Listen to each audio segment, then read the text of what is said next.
G'day, welcome to the Financial Bloke Podcast, the podcast for people seeking the wisdom needed to grow their family's wealth and live a happier, healthier and more prosperous life. My name's Ben Law and I am the Financial Bloke.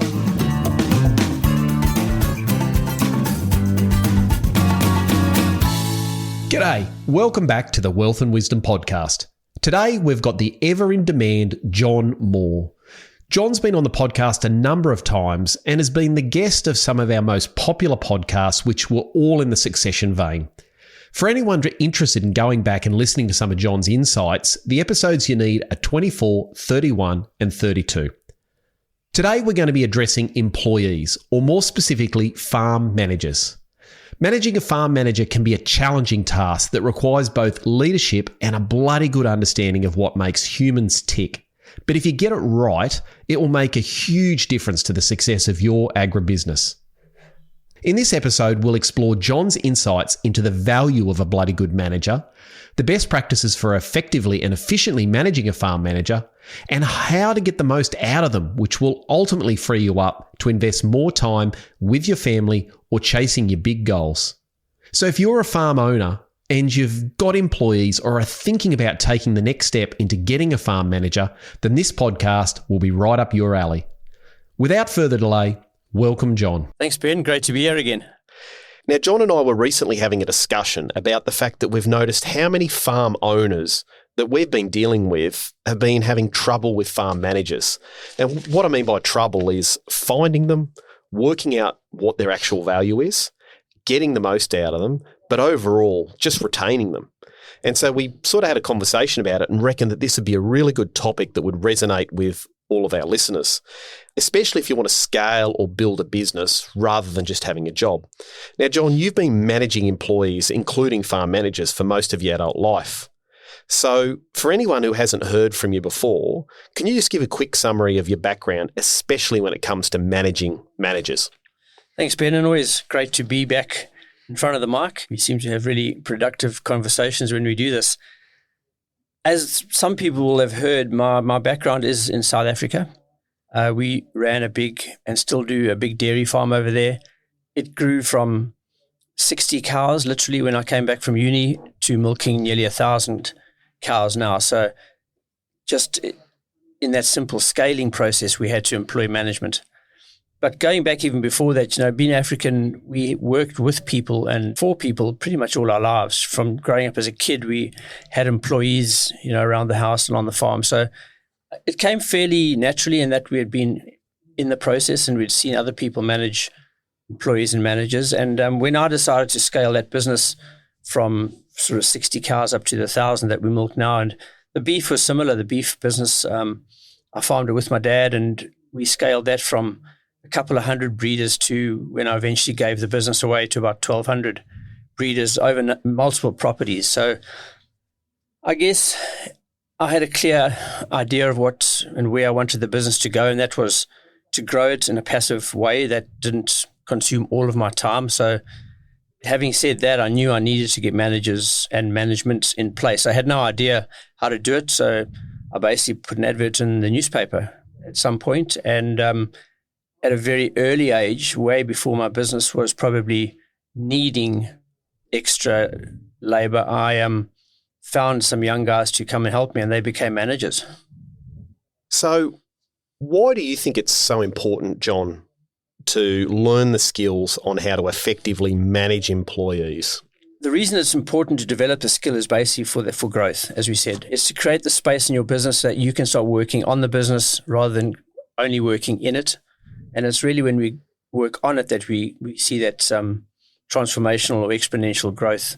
So that was my main reason, was to create the space so that I could step back from the coalface and basically help employ other people to help me become more successful and scale.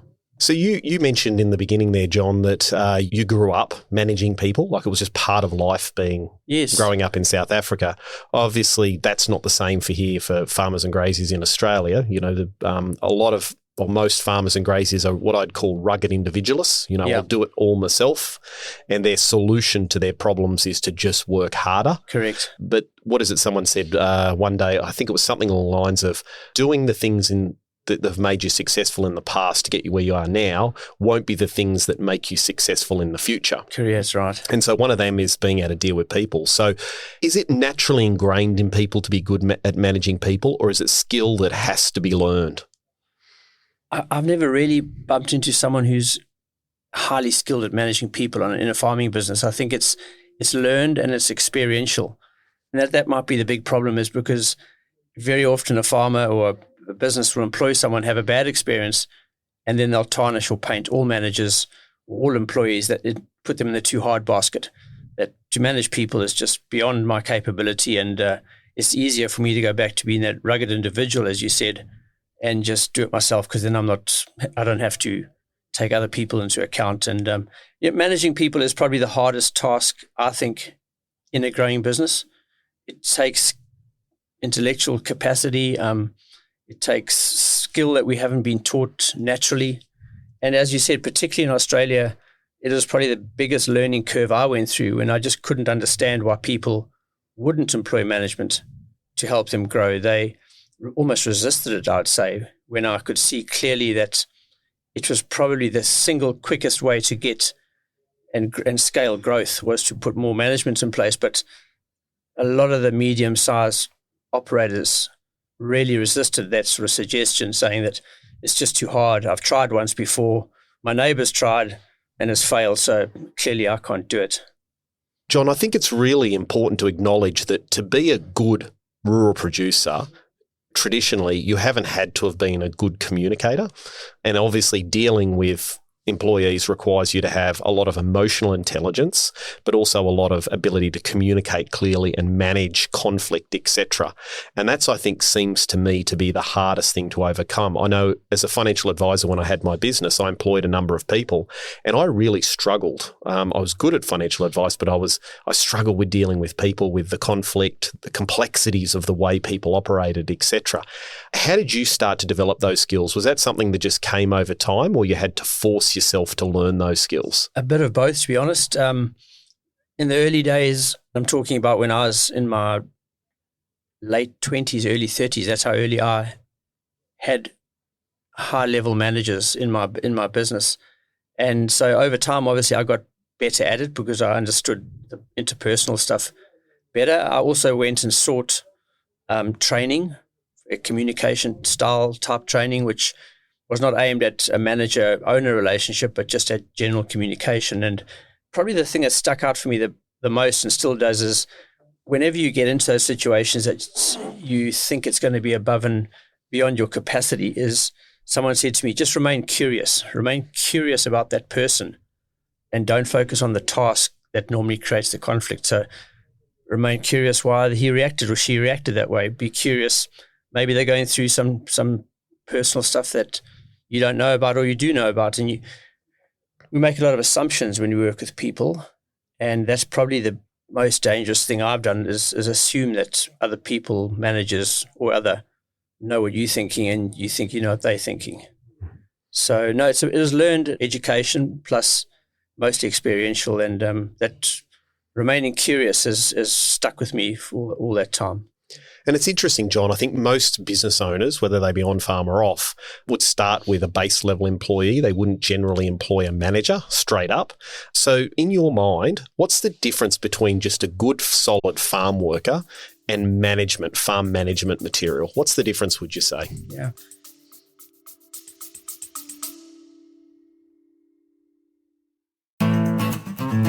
Today's episode is brought to you by AgriCoach. You've worked bloody hard over the years and you've built a solid operation. But as your children grow up and start their own journeys, you're beginning to think about the next 5, 10, and even 15 years and how to keep driving the business forward and ensure a smooth and successful succession plan. Preparing the business, preparing the next generation, and preparing for your eventual retirement all requires a solid plan and a proven process. Unsure about the right steps to take? Head on over to agricoach.com.au/webinar to learn more about our Succession Proof Your Family webinar. AgriCoach, aligning families, growing wealth, and protecting legacies. And now, let's get back to the episode.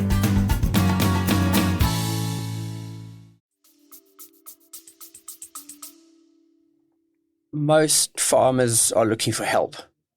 That's their starting point. They want someone to help them do the day-to-day stuff. And that's a farm worker, someone who comes there, basically leaves their brains at the front gate or at home and comes and works. That person or that guy or girl, whatever they are, that's a farm worker. You need proficiency, I'd say. If so, a straightforward worker who's employed as such, they need to be proficient in the task that you need done. So it could end there. If that's all you're looking for is just a person to mark cattle or brand cattle or dig holes, they need to be the best hole digger in the country, and then you've got a proficient farm worker. The farm manager is someone quite different. That's a person who ultimately has the capacity and the skill, or maybe you're going to build that skill level with and in them to take over functional, I call it functional authority, a portion of that business that you don't want to be managing anymore. So you'll hand them that authority to do stuff or to make decisions over time. Sometimes you can employ a farm manager, I guess, at a very senior level straight up, and then that person should come into that position with a significant level of skill. But again, you've got to teach them in the ways of the way you do things. Yeah, potentially. That's also a bit of a mistake I see as trying to mold people into the way you want to do stuff. And if you do that, you lose a huge range of the skills that they have that you don't allow them to bring to the table. So yeah, I believe you can either train a manager in the process over time, or you can bring a higher level manager into the business, and then there would be different expectations from the start. So my experience, John, is there's three things that I always figured with an employee, whether they be a high-level employee or an entry-level. Competence is obviously the first thing. You want them to be competent. And I always used to believe in my business, I hired for character, trained for skill. And what I mean by that is I'd seek out employees that had strong values and good quality character to start with. Yep. And then if they didn't quite have the skills, I'd train them for that. There was one instance where I went the opposite, where there was a need in the business and it needed to be filled quickly and I didn't have time to train someone. Yep. And I hired for skill, not for character, and it totally bit me in the ass. It was just a disastrous scenario. I had someone that was highly competent that just was a terrorist in the organisation. It's like hiring me as your accountant. Yeah. I have never done any accountancy work, but you tell me that, I'll teach you up in that position and you'll become a good accountant. Exactly what you say. Unless you've got a passion and you're teachable, that's not going to, you're going to fall flat in your face. So Absolutely. And there was three things that I figured out we needed. The first one is, especially as you go up the management or the complexity scale into a management position, is first thing they need to understand is they need to understand what the job entails, what you're expecting from them really clearly. And you can't employ a manager and treat them like a worker. Number two is they must want it. They must look at that job description, the opportunity that's available, and they must absolutely want it. They're not just there necessarily for a pay packet. They want to do the job. Yeah. And number three, they've got to get the big picture. So they've got to get it. They've got to be able to see what's your big picture here and to get them on board so that they're rowing beside you on the benches to the right direction. They need to see a space in that business in which they can flourish, not just in which they can help you flourish. So very important. Yeah, it's one of the key elements, and we'll talk about that just now of how to probably select or scope for a manager. Well, let's kick off there then, John. So I had written down for one of my questions to ask you was, you're obviously, a lot of people are heading out into the marketplace and there's good and bad. And if you're close to a large regional centre, it's probably easier to employ someone, but the more remote you get, the harder it becomes. Yeah. And then people end up compromising. So the pool of quality assets just shrinks and you end up hiring for skill, not for character, etc. So what should you be looking for in a good manager right from the start? Couple of things, Ben, that come to mind, and one is not actually on the manager side. It's on your side of the balance sheet, and that is why and what type of manager do you want. You really have to be able to identify what the person or the persons that your business require. What do they look like? What position are they going to fill? And the other one, before you even put the advert in the paper, is do it before you've grown to the position where you're stressed and stretched.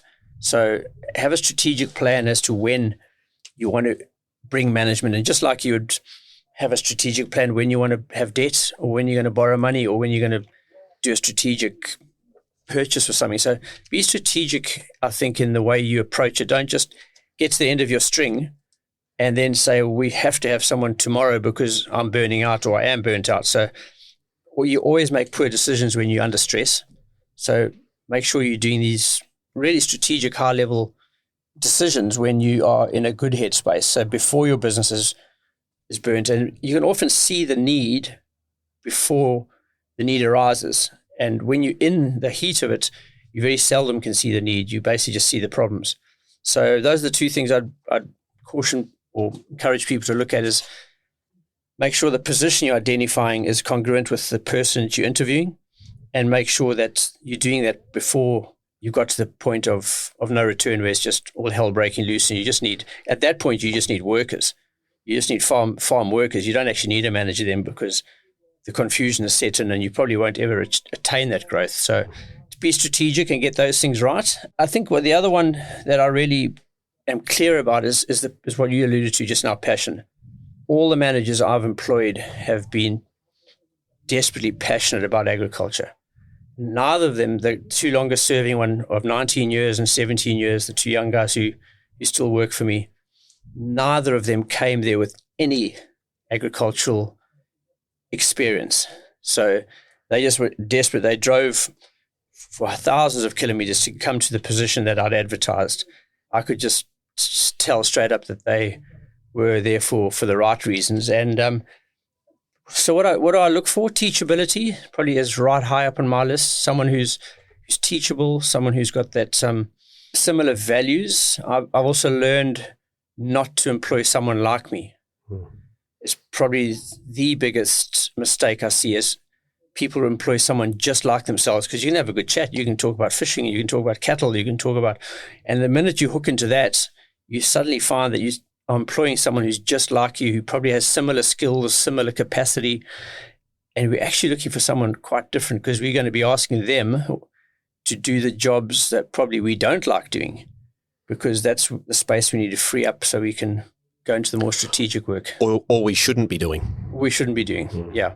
So, yeah, quite often we'll stay doing the jobs that we shouldn't be doing, simply because the new manager employee probably also hasn't put his hand up or doesn't want to be doing them. So, yeah, so you've got to set the relationship up really accurately in the beginning, I believe. So how do you do that, John? Because that's a really big thing. I think if you don't set the relationship up right from the start and you just make it easy and just let things go as they are, you're going to have to reset it at some stage. And that's when friction and pain points and conflict are going to come in. Whereas they know right from the start what's expected, then that makes it a whole lot easier. So how do you do that? Someone comes on farm, you've employed them. How do we set them up? Yeah, Ben, I mean, I don't go and source. There are organizations that source agricultural workers, so that's obviously a totally different space.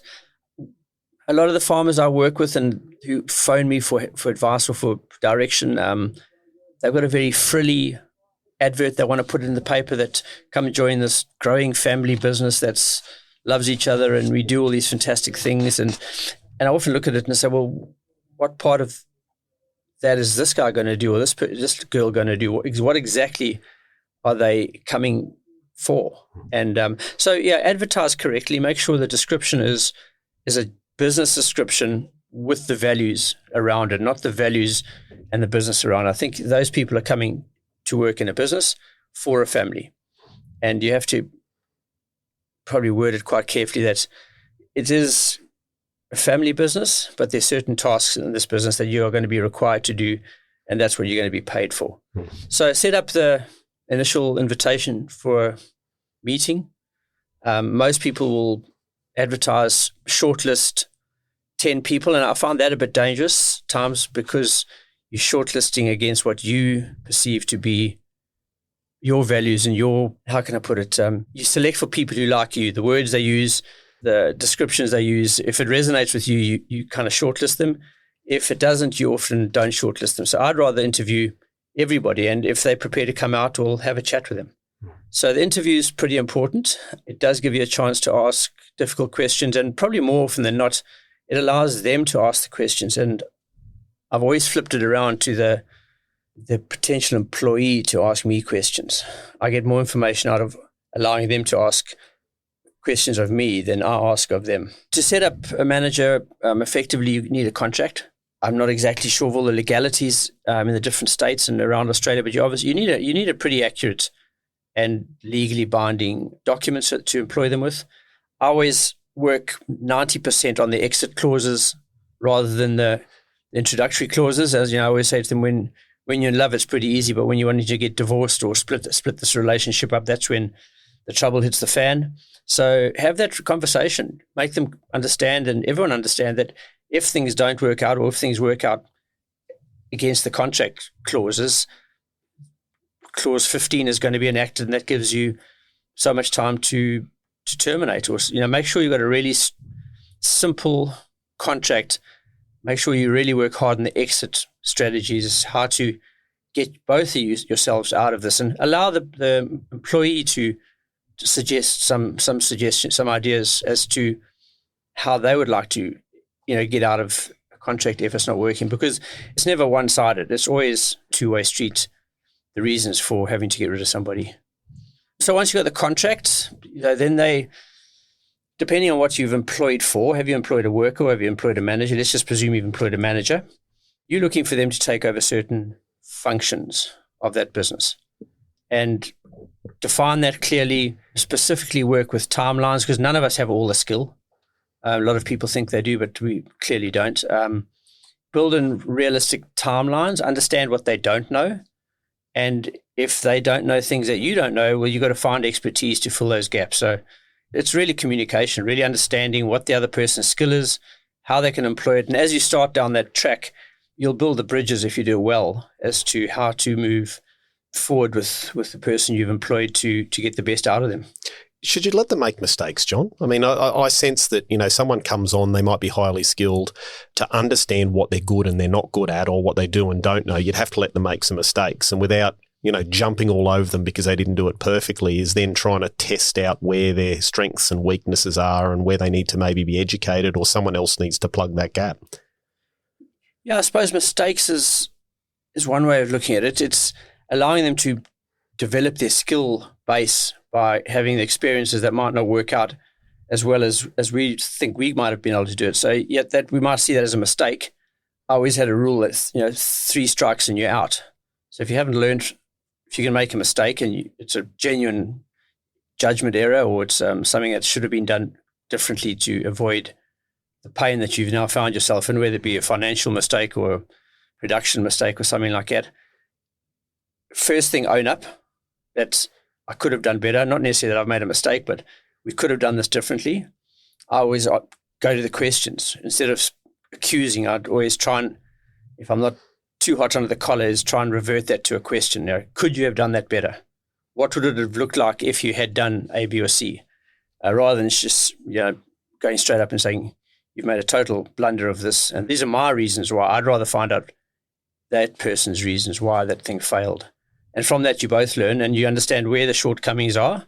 And then once that mistake's been made, you can together correct it. The biggest mistake I see is people watching someone make a mistake and then sitting back and saying, okay, well, if you do that again, well, hell's going to break loose. And you're setting that person up because you're not prepared to step into the space and educate and grow with them and help them grow.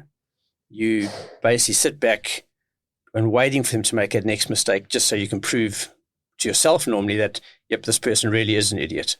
Whereas you could have stopped that pretty quickly in the first instance had you addressed it, dealt with it, agreed that it shouldn't happen again. If it does happen again, obviously, clearly then it's on that guy's or that girl's shoulders. It's interesting, John. A number of years ago, someone showed me this matrix when I was employing people, and it was just a simple square, and I've used it and I loved it. It was difficult to design and use to start with, but once I figured it out, it was great. And if you can imagine 4 quadrants in the matrix, so 4 squares, square number 1 was all the things as an employer you'd have to do to make me for me to think you're a rock star. Yeah. So all those things. So for example, for my executive assistant I had in the business, her job was to anticipate appointments that were coming up and reminding me. I said, if you remind me so I don't forget because I've got phone calls and I'm busy, I'll just think you're a rock star. She did that all the time because I told her. The next one over is, this is what I want you to do to be competent. These are like the bare minimums. I need you to turn up on time. I need you to, fill the sheets out, whatever it might be. Then the third quadrant was what will start to make me think you're maybe not doing a great job, what will start to annoy me a little bit. And the last one, which was the most important, was what will piss me off. And then I kept that matrix on my desk, and every time something good would happen where I think, wow, the lady's name was Kelly. She was a rock star. She's done something great. I'd write it down. And then when something would happen like that had pissed me off, I'd write that down as well. And then we'd go through it every year and go, this is what you need to do to make me think you're a rock star. This is what you need to do to start pissing me off. She never did anything in the piss off category. She knew. And what that did was that allowed her to have complete transparency over the job of what I needed and what I expected. And so she always far exceeded my expectations.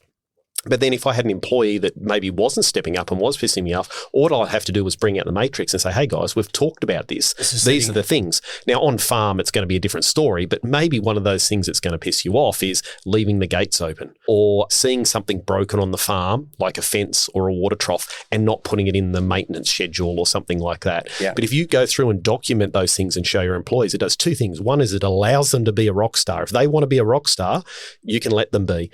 And then if they start doing the wrong stuff, there's no arguments. So when it comes to exiting someone, it becomes very clear very quickly. It's in black and white in front of you. Absolutely. And I found that was really valuable. What that also does, Ben, is it's probably exactly the same process I'd go through. Is the managers often are trying to work out what's in your head.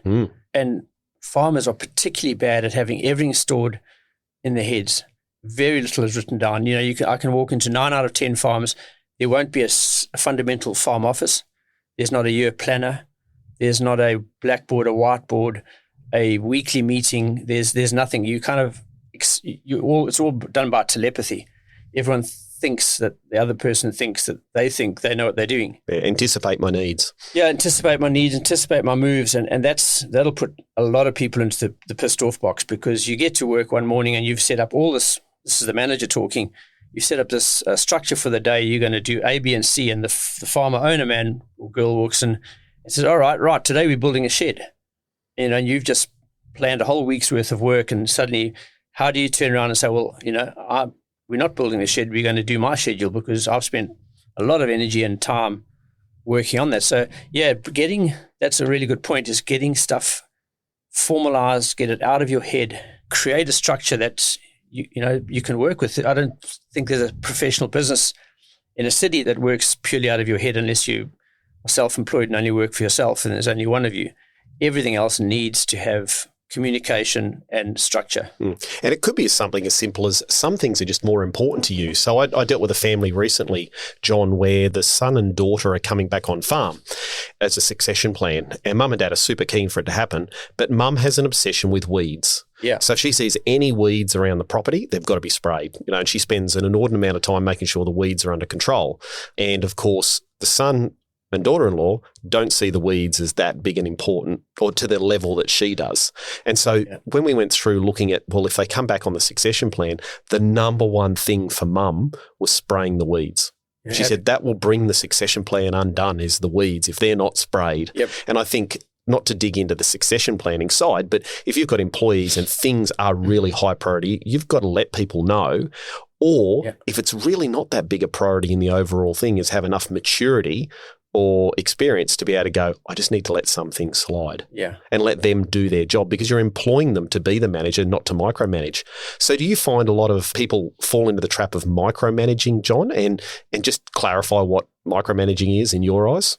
And it's probably the biggest trap, and the thing that causes the most pain is exactly that. And the managing of people takes place when there's no strategy in place, is my opinion, is that when there's strategic direction and a clear plan, micromanaging becomes less of an issue. But when we wake up in the morning, meet at the shed, and then we decide what we're going to do, just by the nature of that relationship, everything's going to have to be micromanaged. And exactly, functional authority, I very often talk about functional authority, and that is giving that person the function, which is to scrape the road or kill the weeds or fix the fences, you give them that function, and then you have to relinquish the authority to that person as well so they can get on and do it.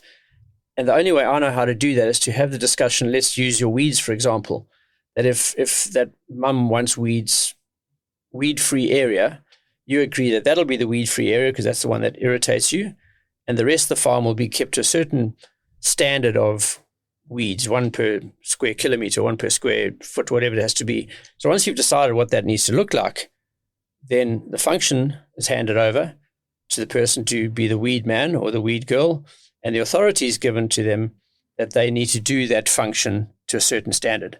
And pretty much once you've got those two things clarified, you don't really have to go back to that. And if you do, well, then you've got a parameter against which you can judge it. If the weeds are in the garden where they shouldn't be, that's clearly not going to work because we've said that's got to be weed free, and the rest of the farm is how we've described it, so we can get on with it and move on to the next thing. Otherwise, exactly what you said, the manager just will spend his whole life chasing weeds because that's what's important to somebody else, and that's really the work of a farm worker, not of a manager who should be doing. A farm manager should be making $400 or $500 an hour, and a farm worker should be saving you $22 an hour, where you should be making the $500 an hour. So that's the flip, really. Is the managers should be doing high priority stuff for you, and farm workers should be digging the holes. Yeah, and that's the old analogy of the 10-cent jobs versus the $10,000 jobs. Yes. I mean, that's what I see the biggest value of having employees is number one is you should be employing people to do the lower dollar per hour jobs as Stuff they go through. Stuff that has to get done. It has to get done. And then you should be spending more time in the office with the business strategy and also time with your family. That should be valuable to you. And so I remember I had that discussion with a client years ago, John, where they had some employees, but they were micromanaging them. And in the end, I remember saying to them, you've got to start letting go. You've got to start letting your managers and your workers do those jobs. You've got to get off farm and get back in the office. Yeah. And we talked about 10 cent an hour and $10,000 an hour jobs. And I remember sitting down with him afterwards and saying, you've missed out on buying the neighbour's property that came up for sale because you weren't in the office, you weren't talking to the neighbours, and you weren't looking at your strategy. You were fixing the fences. Yes, you were restraining some barbed wire or painting the front gate. And as soon as he did that, they managed to buy another neighbour's property, and it made them millions doing it. And so he came back one day and he said, Ben, now I understand what you're talking about. He says the time that I'm down on the tools, painting the front fence or welding up the yards, he says I could be making far more money doing these other things. Other jobs, yeah. It's that old saying that I've heard for the first time when I got your head down, bum up. Yeah. And the farmers will say, well, what do you mean? How do you work out what is my value to the business? I say, well, if you're not putting down at least what a corporate type of a salaried person is getting you, you're missing the point. And even more to the point, if you're not, I'd just take your gross turnover of that farm, call it $1 million or $10 million, divided by the number of hours that you put into that business, and that's probably what your salary is or what your worth is. So I do that regularly, and it comes out anywhere between $1,000 and $15,000 an hour for some farmers. So if you're not making $15,000 an hour decisions regularly, well, you're probably making $25 decisions, and that's exactly what you're saying is, and unless your head is up and you're scoping, you're going to be stuck in first gear. And it's confronting when you ask people to start doing that because it's not learned, but rather the other way around. It is learned. It's learned not to do that. If you're not dog-tired, filthy dirty, and fall asleep watching telly at 7 o'clock, you haven't had a productive day. Absolutely, yeah. And I think this is the problem is the natural instinct for a rugged individualist in the rural community is to just work harder. And so they'll make the comment of, I'm working as hard as I've ever worked in my life, Ben. And I'm like, yeah, but you're taking the easy route. Yeah. And they look at me and go, what do you mean I'm taking the easy route? I'm working from dawn till dusk, 7 days a week. I'm working my guts out. I said, yeah, but that's the easy. You can do that every day. You know, you go out, you go fencing, you can do that. You're an expert at that. Yep. So get back in the office, start with your strategic plan, manage your employees, look for business opportunities, negotiate better rates on whatever it might be. That's hard. You've got to suck it up and start doing those harder jobs and stretching yourself and learning more. Yes, and that's what we're talking about you're here. You're not good at that stuff. Yes. You've never had to do it and you probably don't want to do it. So as you say, the simplest thing is to stick your head down, your bum up and you just get on fixing holes. And I often, people say, well, how do I start? Where do I start? How do I take the first step into relieving myself from the head down stuff. And I'll often just say to them, well, there must be something that you don't like doing. And they'll rattle off a list, 10 pages long. And so everything you've just told me, that should be outsourced. Unless it's a function of the business, a high level function for that business, everything you've just told me, and it's normally maintenance and fixing fences and running orders and branding cattle. Those are the things I get more often than not from. Say, I hate doing those jobs. I say, well, that's a perfect opportunity. Write a list, and I physically get them to do that. List everything you love doing, list everything you hate doing, and list everything that has to be done. And someone has to do all that has to be done. And if your name is not against it, someone else's name had better be there, and that's one way of also working out how and who possibly the best type of employee you're looking for is someone who fits the I don't want to do box.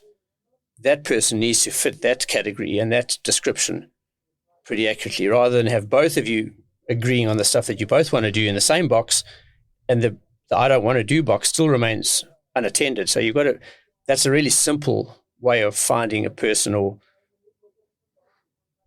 fitting a person to what's needed in the business, is just do a simple analysis of what needs to be done and what I'm going to do. And just as, in a side story, when I was challenged to do this back in many years ago, it in the early 90s, I was sitting in a meeting I had an executive board helping me run my business of sort of people who become good mates. And one of them said, look, you're just not acting as a farm owner, you're just a worker here. He said to me, do you have a business or do you have a job? And I said, I have a business. And he said, no, you don't, you have a bloody job. And I said, what do you mean by that? And he said, well, you are just the head down, bum up guy running yourself ragged. And I said, well, how do I unbundle myself from that position? He said, okay, I'll challenge you to take a day out of the week every week and you sit in your office. And I might have said this in one of the earlier podcasts, but he said, basically, I'm challenging you to sit in the office, and if you don't do anything, that's fine, but you're not allowed to go out and work for a day a week for the rest of your life. And I said, sure, that's going to be a bit of a tough one. So I took it on, and for the first, 2 or 3 months, I took a Thursday off. I decided Thursday was a good day, and I literally hid in the house. I put my broad T-shirt on. I wasn't allowed to put work clothes on, so I put my shorts and a T-shirt on and a pair of flip-flops, and I basically hid from everyone because I was terrified that someone would see me, the owner, the worker, not doing what that person is supposed to or expected to do. Yeah, you lazy bastard. That's what you're worried about, wasn't it? And eventually I sort of snuck out onto the veranda and read the newspaper in the morning with a cup of coffee, and I watched the workers and the tractors and the people go by, and I actually quite enjoyed that response to seeing all the hard work that you had done actually still functioning. And I also realized that I wasn't that important in the business, which was a great revelation.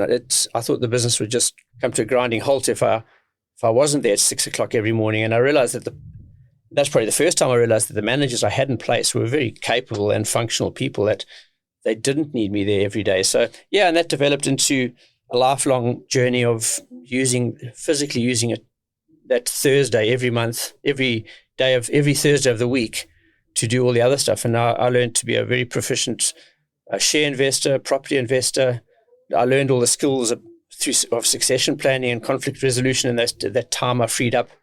I bought properties, farms, because I had the time to look at the business from a different perspective. So all my big decisions, which weren't necessarily earth-shattering, but all the big ones I made in my business and my family life came from the fact that I took a day away from the business to look at it from a distance. And that's a really important point. I mean, people like, I think it was Albert Einstein said most of his ideas came to him when he wasn't working or thinking about them. Yeah. So we've got to give our brain a bit of a break to be able to come up with the genius that we need to. And there's a couple other things in there, John, I just want to quickly unpack there. Was number one is you said you had a job, not a business. And I think I'd probably challenge and say you were probably a shitty employee of the business. Yeah. There would have been far better people that could have come and worked for you. And so employing someone to come in is the goal is to find someone, all the things that you're either not good at or don't want to do, they love doing. Yeah. And so when I employed my team, it was like I got people that were exactly the opposite to me, my team, and I'd say, look, these are the things I don't like. And they'd look at me and say, we love that stuff. Let us do that. And then the stuff that I did and I enjoyed and was good at, they all looked at it and went, there's no bloody way. We want to do that stuff, Ben. And so finding that right person, and because we have this guilt, that if you're not doing the job, and you're employing someone else to do a job you don't like, it's like, oh, geez, is that the wrong way to look at it? Am I nasty to this person? Yeah, am I giving them, there's some sort of problem there. But realistically, the right person comes in and says, I don't want to think about the big picture, John. I don't want to do the financial controlling. No. I don't want to go talk to the bank manager or the accountant or negotiate the fertiliser prices. I just want to go out and check the bloody water troughs. I want to be able to muster the cattle. I want to be able to drench them. That's what I love. That's my happy place. That's my happy place. Yeah. And so you employ people to do that, which makes it a much more enjoyable experience. So, John, let's say you've got a farm manager in place, and I'm just conscious of the time. We're starting to get towards the end of things. Let's say you've got a manager in place and things haven't maybe gone as well as they could have. Yep. There's two things I want to approach, and we'll start with the first one is, how long do you think it takes to realise that they're the wrong person? So, you bring them on, you spend a period of time. Is it something you reckon you can pick up straight away and you should make a call very quickly? I think it is, to be completely straight up. I think it doesn't take that long for you to realize that you're not compatible. You'll probably call it a mistake I've made. You'll say, well, I've made a huge mistake here employing this person. No, you haven't. You just haven't got it right the first time around. I think you do pick it up pretty quick, and it's normally because of values. Values just don't sit hard. And part of that's attitude, isn't it? Expectations. And I think it is, we then will find every excuse in the book to justify why we should keep that person. What are some of those, John? Well, it's damn hard to find another one. Look what we've just been through. We've just been through 6 days, 6 weeks, 6 months of hell trying to, number one, motivate ourselves to be brave enough to employ someone and go through all that. And it's also become a self-fulfilling prophecy that everyone and everything everyone's told you how difficult it is to work and find managers has just come true, because now you've got the wrong person. But we're going to just probably try and justify that we'll train them out of it. We'll get on better down the track if we stick at it, and we'll all love each other eventually, and it's all going to work out fine. But the truth of the matter is that, I suppose, if that person can't do the function they were employed for, my very first manager was exactly that. My expectation and their expectation just didn't line up. We didn't ask the right questions, and within 4 weeks, both of us knew that we weren't going to work together, and we parted ways within 4 weeks of employing someone fairly high level. And the other guys, as I said, have been there 17 and 19 years. And we're a couple of wobbles in between with different other people. And but I think very early up, and I suggest that if that's the case, deal with it then.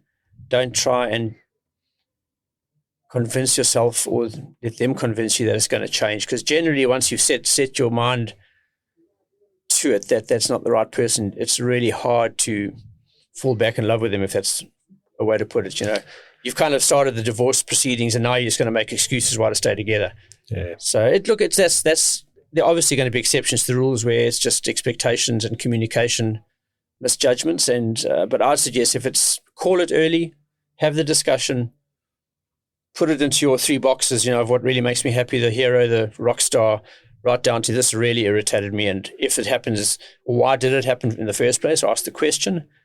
If the answer is satisfactory and you've got commitment that it won't happen again, I always give a person a second crack if they admit we could have done better here. If they admit. Yeah, if they suggest that it was not necessarily their fault, but certainly that there was a better way to do it or a different way to do it. And that's it lends itself to a great opportunity to educate and build that person up, because look, let's face it, none of us are good at most of this stuff. So everyone learns, and the more you learn with the person, the more trust you build. And trust is a huge chunk of that conversation. If you can trust each other's judgment, if you can trust each other's integrity, you can have those conversations. If you don't have that trust, then you just don't have that level of connection. It's interesting, John. One of the things that I always found with trust, it's an interesting one.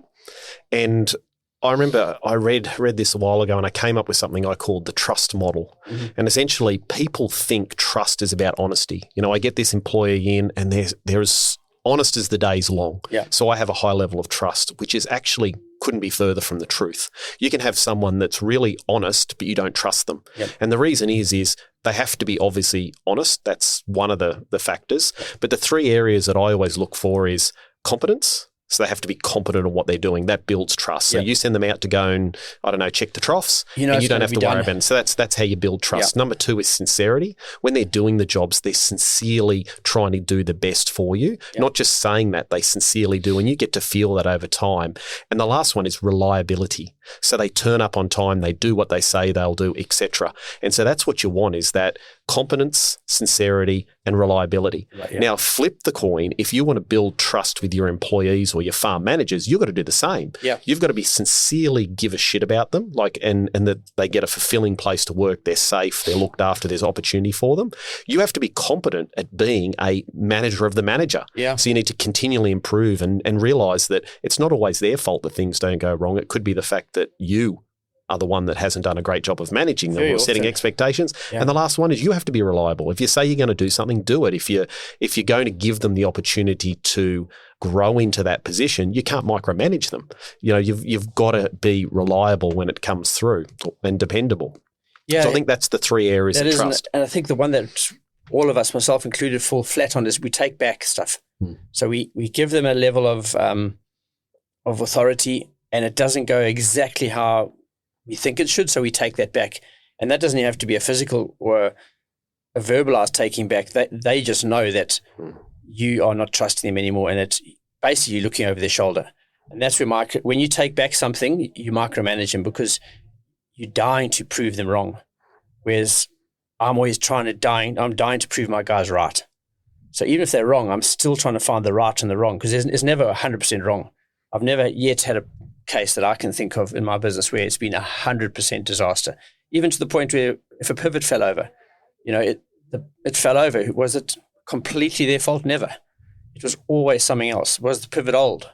And very often the manager, the owner at least, fails the manager. I see that more often than the other way around, to be quite honest, that the owner doesn't equip, educate, and then let that person go out there with support to make judgment calls, because that's what we do as the owners. We don't go out there and know it all and do it all perfectly. We need that support, and I think that's one of the biggest reasons to employ managers is to learn how to grow with them and also how to improve their skill level, because at the end of the day, if you're not improving their skill level, all you're going to end up with is the skill level that the guy or the person or the girl came to that property with. So if you're prepared to put the hard yards in and upskill and educate your employees on the job and in the job, and not necessarily about the job, just about life skill, how to deal with money, how to deal with family, how to deal with relationships, how to be a better communicator. Those things are huge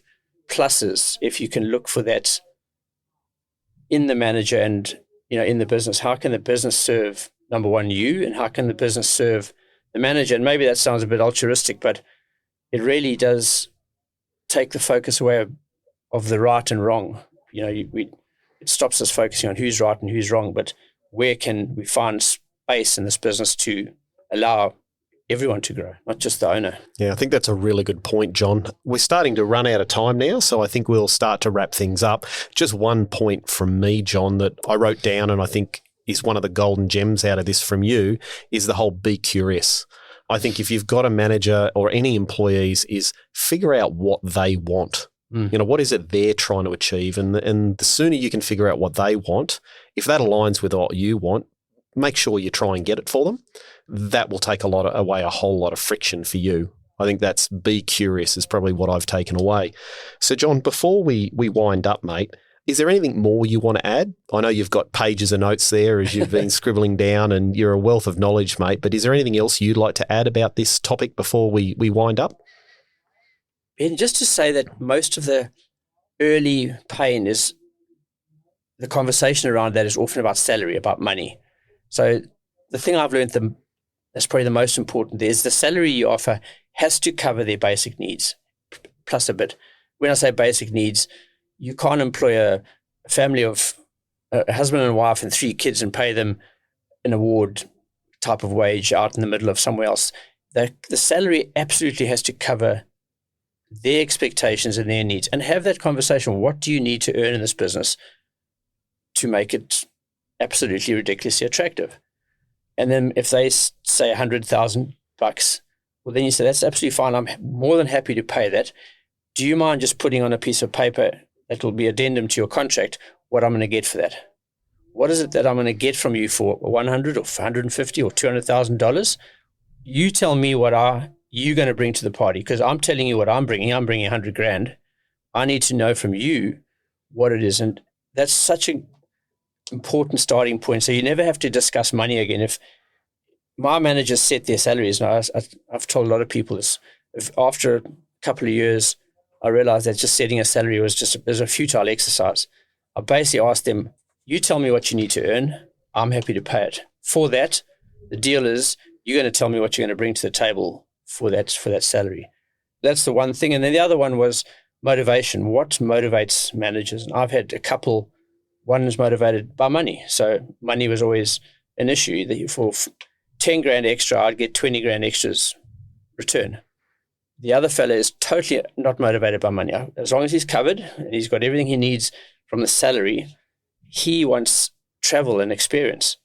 So every single year, for as long as I can remember, we've paid for him and his family to do an overseas trip, tickets, hotels, and at the end of the day, we're talking tens of thousands. It's not big money, and that motivates that person for an entire 12 months, knowing that there's another one coming. So you really have to work out what motivates people. It's a bit like the love languages that some people might be familiar with. If you're pressing the money button and it's not a money person, you're absolutely wasting your time. Find out what motivates these people and attend to those needs and supply those needs. I tell you what, the rest of it just goes away, and you can forget about the money conversation. From that day forward, to a large extent, cover the base and then motivate them with what motivates them. That's an interesting point, because some people, it could just be they want to be appreciated. Yeah. And it may not be a money issue. It could just be that sort of things. Or also too, their money expectations might be nowhere near what you thought. Yeah. You might be thinking 120 and they're thinking 100, just using silly examples. And if they inflated to what you think it is, I still don't have a problem with it. I just say, well, put it this way, when up salaries every month or every year or whatever it's going to be, they set that. I suggest it's not a bad idea. It's, if they're getting paid $80,000 and they want 85, I don't believe inflation should come into that's the base. You've got to have that covered. So what is the extra? And if they're calling for extra, just sort of find out what it's for. It might be for school fees. And then you say, well, that's, understand, I got you. I've also got kids, and doesn't matter how hard I work, I can't earn more unless you pay me. And if I'm going to have a family, well, and I want to stay in this job, and that's where I want to be, motivate them with paying the school fees. And I think the end of the day, the right employee or the right farm manager is cheap at any price. They're cheap, and the wrong one at any price is bloody expensive. Very expensive, yeah. And my last thought is, a lot of people are scared of employee managers because they know they're going to leave. And someone said to me, he said, as long that's 100% given. I mean, no one stays. Doesn't seem to be that anyone stays in a job for very long these days. But just don't be a manager employment center, someone said to me. So if you start with a manager who's got a very junior skill level, and you take him up for 5 years, and now he's a middle-class type manager, don't, for goodness sakes, employ another startup. Employ your next manager at the middle manager level, because you're already paying him more than the junior, but your temptation is to go back to the cheap, and you just end up being a manager trainer center, whereas you never skill the business up. So, if you've had a guy there for 5 years, the next chap, try and advertise for someone who's got 5 years experience. If he's been there 10 years, advertise the next position for someone who's had 10 years experience. So you're basically stepping up, not stepping back, and become this training facility. And that seems to take a lot of the fear out of, I'm not going to do this because I'm going to lose him or her. I think that's a bloody good one, John. I've never heard that one, mate. That's fantastic. So I think anyone listening, write that one down. Just don't be scared of doing it. Just have a crack, and it's just relationships. The money changes hands regardless. It's the relationship that we are scared of entering into normally. Yeah. Okay. Where can people find out more about you online, John? In my website, at least my email is john@growmorebiological.com.au. I do all my work out of there. So john@growmorebiological.com.au. There'll be a phone number there somewhere. Just pick up the phone, as I say to everyone, and just call me, and I will ask you to email me because I'm that stupid and get that many phone calls in a day that I forget who I've spoken to. So your safest option is just to email me, and I will definitely respond, yeah. Fantastic, John. Well, look, I'll put all those details in the show notes. Go back and if you haven't listened to any of John's episodes before, go back and have a look and listen to those. They're some of our most popular podcasts, and I know a lot of people have got a huge amount of value out of that, especially around, as I said, the succession portion of things. And this is just, believe it or not, employing a manager is succession planning. It's just the same story. It's how to grow a business, how to succeed the management to somebody else, whether it be your family or manager. It's all part of succession planning, and it makes the ultimate part of succession planning a lot easier. So it's always tied up in the two, basically, I find. Perfect. Now, what's your definition of true wealth? I've asked you this a few times, and I'm guessing we'll probably get a different answer every time. But what's your definition of true wealth, John? Ben, it's interesting. I've just come off the ocean. I did a 20-kilometer paddle this morning with some friends, and I asked the five of them while we were paddling on the ocean what their true definition of wealth was, and almost all of them came up with time to do stuff with family, time to do stuff with yourself that you're not just working but actually enjoying just that space. And it might have been a phrase I've used before, but there's a term that pops up all the time, and it's called altruistic egoism. I don't know if I mentioned that in the previous chats we've had, but altruistic egoism is the pleasure one gets out of seeing other people succeed while at the same time you are growing and succeeding. So that's probably a very politician's version of a simple phrase, but it's really I get immense pleasure out of seeing my family succeed, other people succeed. These podcasts have been part of that. They've seen people, reach out and then start succeeding in what they want to achieve and do things they haven't been able to do before. So altruistic egoism is a term I've come to adopt, and that is getting immense pleasure out of watching other people succeed while at the same time growing and succeeding yourself. Fantastic, John. Well, look, I think time is obviously a really important asset, and what we always fail to remember, or people seem to fail to understand, is when you're young, it's a massive amount of time and a lack of money. And as you get older, it's usually more money, less time, and you start to value time more and more. So my bit of advice to any young people out there is just remember, whatever you do, trying to buy more time with the skills you're learning will serve you well. Yeah, build passive income into your system. Build target, and that's what employing managers does. It allows you, frees up the time to look at other stuff. Yeah, and we'll probably run over time, but I mean, it's not that different to retirement. And retirement is just doing what you want to do, not what you have to do. And that's time. Time is when you can do what you want to do, but you have an income.